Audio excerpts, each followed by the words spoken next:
Sí, sí se escucha. Sas. Bueno, gracias por la presentación, Abril. Yo soy Denise Clavijo. Actualmente estoy trabajando en el Laboratorio de Inmunología en Reumatología de la División de Reumatología en el Instituto Nacional de Rehabilitación. Soy investigadora en Ciencias Médicas D y pertenezco al Sistema Nacional de Investigadores 1. Les voy a pasar muy rápido una agenda que he preparado para ustedes que consta de 4 puntos que quiero ver, eh, que vamos a ver hoy. Primero es un repaso de biología molecular, de biología molecular que va a hablar de genética, ADN, variabilidad genética, mutaciones y polimorfismos de un solo nucleótido.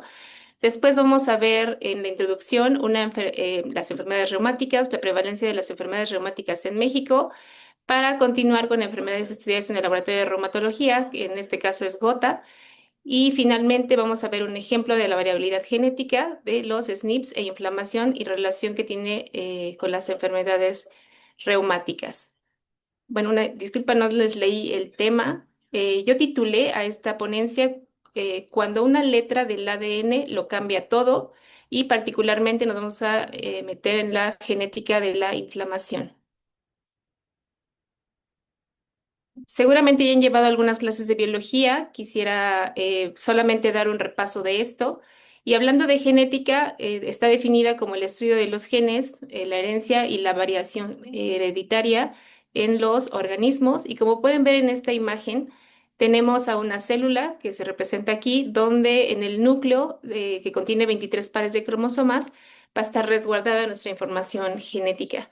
Y estos genes son los que dictaminan cómo es que somos nosotros físicamente. No sé, imaginen que esto es como un libro que está metido en la célula, en el núcleo del ADN, que dicta exactamente cómo son cada uno de ustedes en comparación con los demás.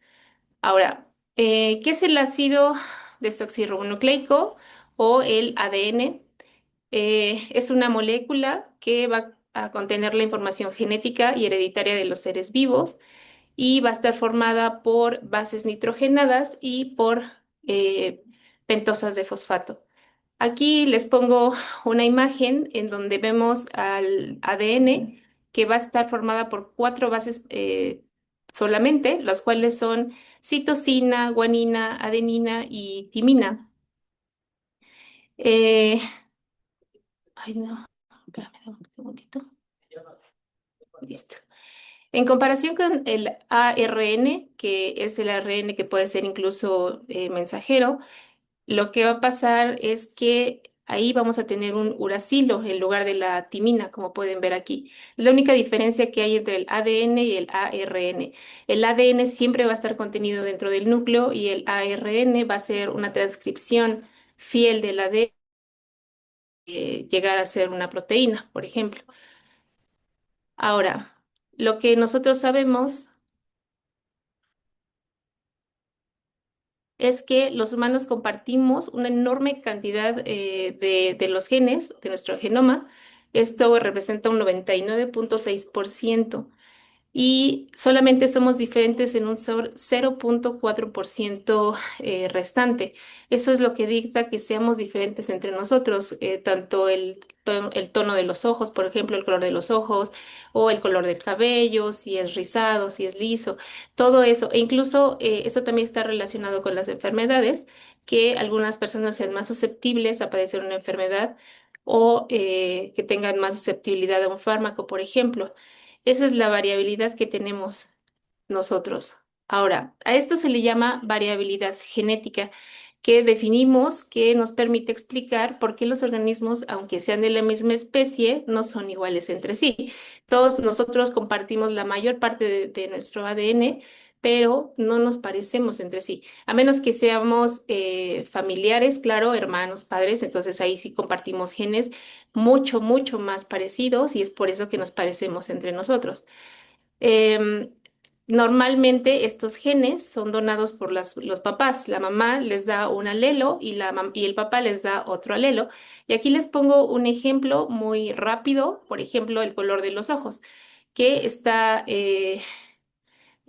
un ejemplo, que el papá tenga los ojos color café y la mamá los tenga azules, la genética o el conjunto de genotipos es el que va a dictaminar de qué color van a ser los ojos del hijo. Ahora, esta variabilidad genética también puede estar modificada por algunas mutaciones y o polimorfismos. Y aquí quisiera hacer o bueno, les puse este cuadrito justamente para diferenciar ambos, tanto mutaciones como polimorfismos. Yo creo que han escuchado mutaciones, que es como muy común esa palabra, tal vez polimorfismos no tanto. Y las mutaciones, pues se pueden dar por diversas cosas, incluso por estar expuesto en el sol, cuando ustedes van a la playa y se queman la piel. Ese tipo de mutaciones puede haber, incluso algunos químicos que pueden haber en el ambiente o simplemente el hecho de cuando se está transcribiendo el DNA a RNA, también puede haber mutaciones por equivocaciones de la polimerasa que va transcribiendo este DNA. Entonces, estas mutaciones son muy comunes. Lo que pasa es que el cuerpo tiene mecanismos de reparación. Si hablamos de la parte de transcripción del DNA a RNA, normalmente hay enzimas que pueden reparar este DNA. Y cuando son, por ejemplo, como les comentaba, por radiación solar, entonces lo que va a pasar es que el cuerpo va a defender y si la célula está muy dañada, el mismo organismo se va a deshacer de ella. Entonces, estas mutaciones por lo general no se transmiten, o sea, son reparadas y listo. Pero si no son reparadas, entonces podemos llegar incluso a tener cáncer, por ejemplo. Ahora, la diferencia con un polimorfismo es que los polimorfismos sí se pueden llegar a transmitir de generaciones en generaciones y entonces puede llegar a que la población mayor, o sea, que el 1% de la población pueda tener este polimorfismo ya asentado y entonces ya no es una mutación como tal, sino ya se convierte en una variación que tal vez sea un tema adaptativo para el humano. Entonces, por definición, la mutación pues, es un cambio en la secuencia de ADN, mientras que el polimorfismo también es un cambio en la secuencia del ADN, pero solamente se está cambiando una de las bases nitrogenadas que les mencionaba hace rato, ya sea adenina, timina, citosina, guanina, cualquiera de ellas.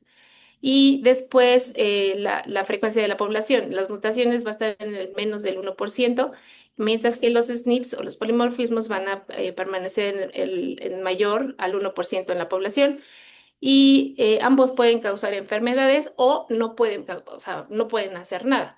Ahorita les voy a poner un poco más sobre polimorfismos porque es el tema que quisiera abordar con más énfasis. Y bueno, los polimorfismos son variaciones genéticas comunes donde un nucleótido o la base nitrogenada del ADN es reemplazado por otro. Aquí les pongo esta imagen donde vemos a tres personas que tienen exactamente el mismo ADN. Les decía hace rato, es como un libro que los describe a ustedes, pero con 4 letras escrito todo el libro. Pero puede ser que en la página 1000, en la línea 20, justamente esté cambiado esta base nitrogenada. Y eso nos va a llevar a diferentes cosas, a que pueda ser más susceptible a una enfermedad, a que pueda haber resistencia a un fármaco o incluso a que esta personita que tiene una base cambiada pueda llegar a tener una protección contra algunas enfermedades que también se da. O simplemente puede no estar afectado, o sea que esa mutación o ese polimorfismo no haga absolutamente nada. Eh, Quisiera hablarles un ejemplo, o sea, ¿para qué nos sirve saber esto de las mutaciones? ¿Para qué nos sirve saber esto de los polimorfismos? En el laboratorio nosotros estamos trabajando con enfermedades reumáticas y nosotros vemos justamente estos polimorfismos y cómo se están relacionando con esta enfermedad o estas enfermedades.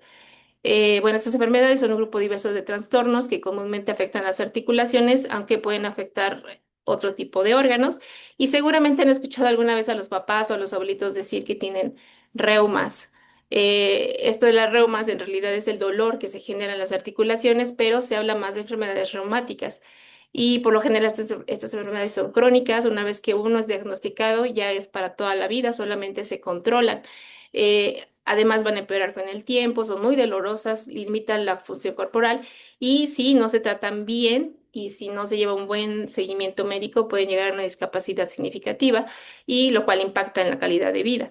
Además, tiene una alta mortalidad, morbilidad y los costos de mantenimiento de esta enfermedad entre medicamentos y esto es muy caro. Estas enfermedades se caracterizan justamente por tener inflamación, la mayoría de ellas. Existen más de 200 tipos de enfermedades. Digo, no les voy a comentar todas, pero artritis reumatoide, esta gota, esta psoriasis. En casi todas ellas lo que va a pasar es que el sistema inmune va a reconocer al cuerpo como algo extraño. La prevalencia en México, bueno, pues tenemos que, hay varias enfermedades que son muy prevalentes en México, particularmente en el laboratorio estamos trabajando con artritis reumatoide y con gota. Y lo que hemos, o bueno, este estudio que fue desde el 2011, ya bastante tiempo, se hizo justamente un análisis de cuántas personas tenían gota en México y se dieron cuenta que variaba, si o sea, por respecto a la Ciudad de México, por ejemplo, con los de Chihuahua, Sinaloa, que tienen más prevalencia de esta enfermedad. Ahora, ¿cuáles son las principales causas de la enfermedad? Pues lo primero es que el sistema inmune va a reconocer como extraño a nuestro propio cuerpo y lo va a empezar a atacar. Ese es el primer problema. Después, pero esta es una enfermedad multifactorial. Después puede haber otro factor externo. Por ejemplo, personas que fuman o que tienen una dieta muy mala o que son sedentarios o otras cosas por ahí, además de la predisposición genética. La predisposición genética es muy importante, sin embargo, no es la principal. Tiene que haber más factores para que se desencadene la enfermedad. Hablando un poco de inflamación, que les decía que estas enfermedades están relacionadas con inflamación, una de las vías de señalización que está regulando esta inflamación es el NLRP3, que en conjunto con todas sus genes o sus proteínas que están involucradas van a llevar a la creación o a la liberación de interleucina 1 beta, que es uno de los marcadores justamente de inflamación. ¿Dónde puede haber SNPs? Pues en todos estos genes que no me voy a meter a describir cada uno de ellos, pero todos estos genes que componen esta vía de señalización pueden tener SNPs. Entonces, aquí les voy a mostrar una de las enfermedades que nosotros estamos trabajando, que es gota. Yo creo que, no sé si alguna vez alguno de ustedes la haya escuchado, tal vez con algún familiar que la padece. La gota es muy dolorosa y incluso es discapacitante. El problema con la gota es que se resuelve muy rápido. Entonces, a veces los pacientes no dan un seguimiento y puede llegar a convertirse en algo como esto. Como pueden ver, hay cristalitos o estos cristales que ustedes ven aquí en la parte de arriba, que se ven muy bonitos a mi parecer, son como agujas y estos tipos de agujas se quedan almacenados en la articulación, que son como, ¿han visto la cal o el calcio, que son como bolitas? Eso es lo que se genera y se queda dentro de la articulación. Entonces, ¿qué es la gota? Pues va a ser un depósito de estos cristales de urato monosódico, que son estos cristales que les estoy mostrando aquí arriba, y se van a quedar dentro de la articulación o dentro de otros tejidos blandos. En el 2021 nosotros hicimos un análisis en el laboratorio justamente de los SNPs que estaban involucrados en los genes del inflamasoma, que es lo que les da la inflamación.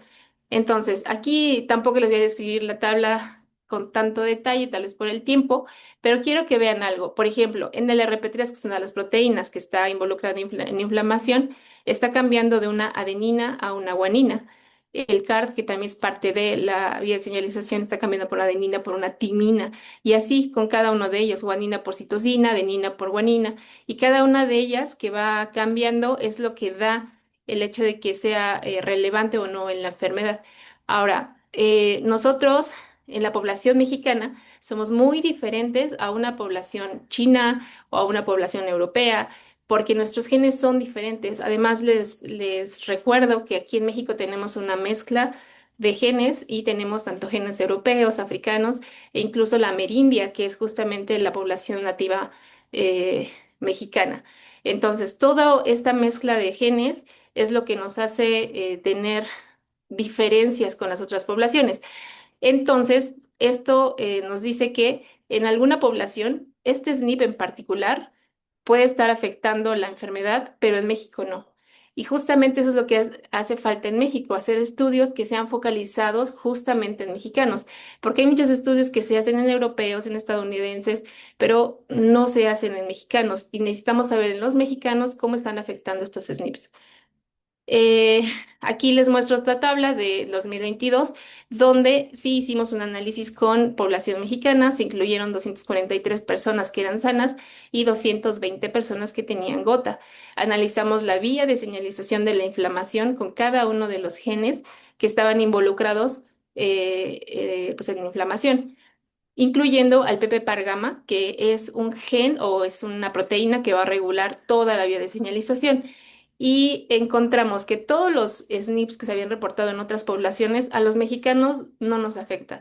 O sea, no están relacionados con la enfermedad el hecho de que cambie una base nitrogenada por otra base nitrogenada. Sin embargo, donde sí encontramos que había un efecto era en PPPAR-gamma, que justo les digo que regula esta vía de señalización y lo que encontramos es que tenemos 2.3 veces más probabilidades de padecer gota si cambiamos la letra de una adenina a una guanina. 2.4 veces más probabilidades. Ahora ustedes me pueden decir, pero eso es muy poquito.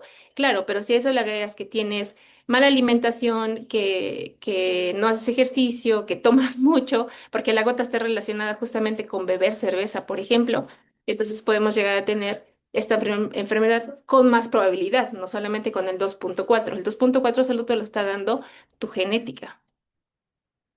Ahora, ya sé que es muy poquito el tiempo y tal vez voy un poco rápido, pero quisiera que se llevaran estas cosas o lo que le puse llevar a casa como mensaje.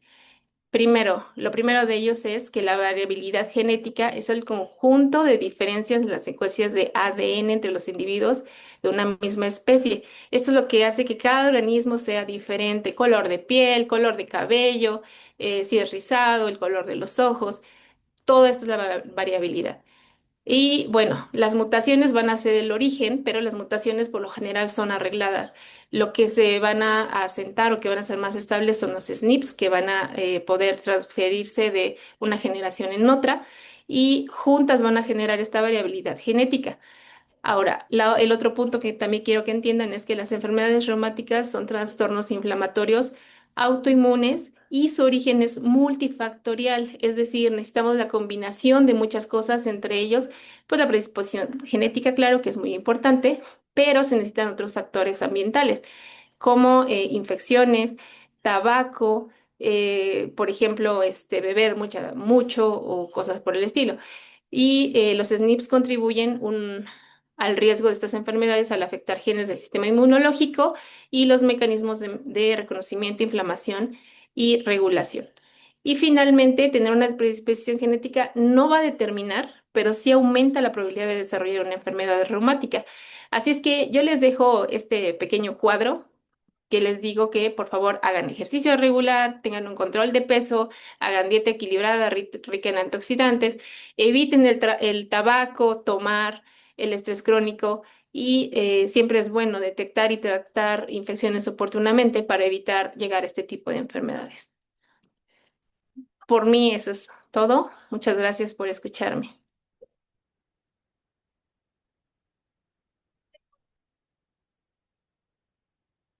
No sé si tengan alguna duda, pregunta, Muchísimas gracias, reclamo. doctora. Tenemos tiempo para una pregunta corta si alguien quisiera animarse. Muy interesante su tema. Le agradecemos muchísimo su tiempo, doctora. Y bueno, ¿alguna duda al respecto?